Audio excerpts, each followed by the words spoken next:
ઘણા લોકોમાં એવી ખોટી માન્યતા હોય છે કે જેટલું વધારે કોસ્મેટિક વાપરશું ને એટલું વધારે ફેસ ગ્લો કરશે, ખીલ દૂર થશે અને સ્કિનની તકલીફથી આપણે બચી શકશું. પણ હું તમને એક સિમ્પલ ટેકનિક કહું ને, સ્ટેપ બાય સ્ટેપ.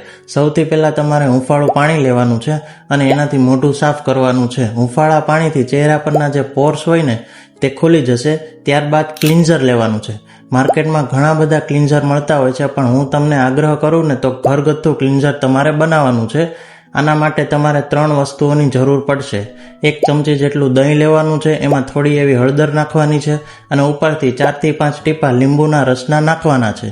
આને પ્રોપર મિક્સ કરીને ફેસ ઉપર લગાડીને 15 થી 20 મિનિટ સુધી રાખવાનું છે. આ થયા બાદ ત્રીજું સ્ટેપ આવશે, ઠંડા પાણીથી ફેસ સાફ કરવાનું છે. ખાસ યાદ રાખજો, ઠંડા પાણીથી, કારણ કે ઠંડા પાણીથી જ્યારે તમે સાફ કરશો ને ત્યારે જે પોર્સ ખુલેલા હોય એ બધા બંધ થઈ જશે.